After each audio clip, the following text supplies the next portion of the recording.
For thousands of years, there's been one structure that has absolutely dominated our imagination: the Great Pyramid of Giza. It's so huge, so unbelievably precise, it almost feels like it couldn't have been built by human hands. And that leads to the one question we've been asking for centuries. I mean, really think about that. How was this possible? We're talking 4,500 years ago. No power tools, no cranes, no computers, no lasers. So how in the world did they pull off one of the greatest construction projects in all of human history? To really get it, we first have to wrap our heads around the unbelievable scale of what they were up against. First up, the weight.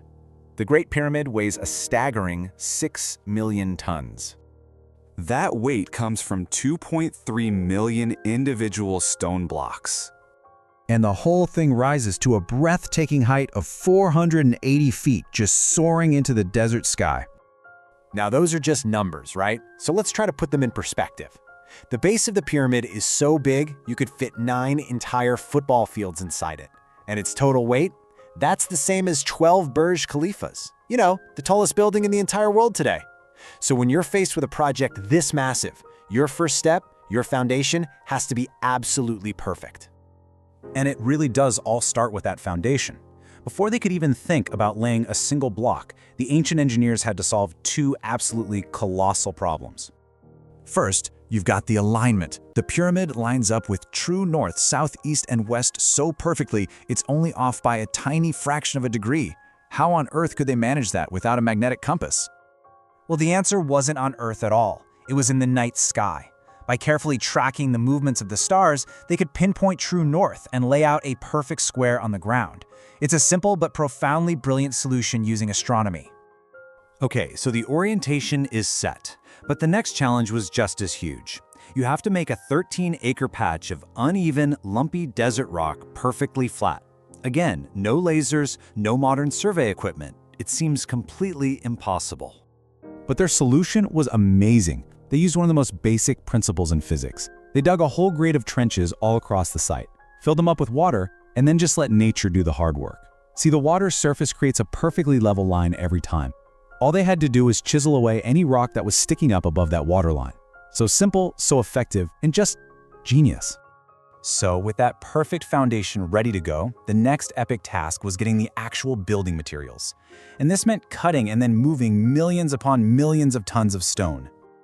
And let's be clear, we are not talking about small bricks here. Some of the individual limestone blocks weighed up to 50 tons.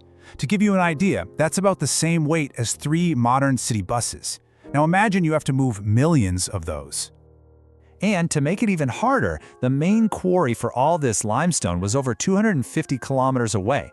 With no trucks, no trains, no highways, they were facing a logistical nightmare of almost unimaginable proportions. So what did they do? They turned the Nile River into a superhighway. Huge teams of workers, sometimes it took 500 people for just one stone, would load these blocks onto massive barges, and then the powerful current of the Nile did most of the work, carrying these absolute behemoths right to the construction site. All right, so the stones are cut and they've arrived at Giza. Now comes maybe the most famous challenge of all. How do you get them up? How do you lift 50-ton blocks, remember the weight of 3 buses, 480 feet into the air? Well, while experts still debate the exact method, they all agree on the basic tool: ramps. The 2 big theories are either a long, single ramp that spiraled around the outside of the pyramid as it got taller, or a series of shorter, zigzagging ramps built into the structure itself. Either way, it was armies of workers pulling together that literally dragged these stones into the sky. But you know, the engineering marvels weren't just on the outside. Inside the pyramid, deep within the king's chambers, the builders faced what might have been their most difficult challenge of all. For these really important inner rooms, they switched from that relatively soft limestone to granite. Now, granite is one of the hardest stones on the entire planet. The copper chisels they used on the limestone, totally useless here. So how in the world did they cut these massive granite slabs with such perfect, smooth precision? The answer is maybe the most surprising twist in this whole engineering story. They used a saw with no teeth. It sounds completely backwards, but this shows their genius. Here's how it worked. They took a simple copper saw blade, which is way softer than granite, and just dragged it back and forth over the stone.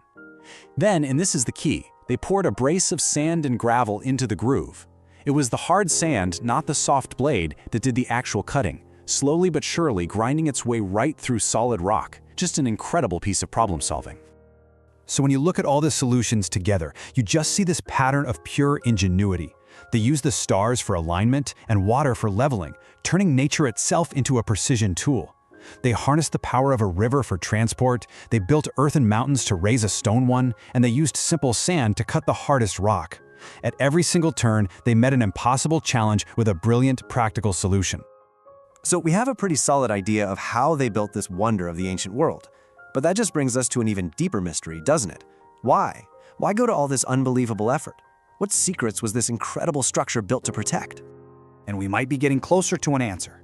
Not too long ago, a tiny robot exploring a hidden shaft deep inside the pyramid came up against a sealed stone door. It drilled a tiny hole, pushed a camera through, and captured the first glimpse of what's been hiding behind it for 4,500 years. What that camera saw? Well, that's a story for another time.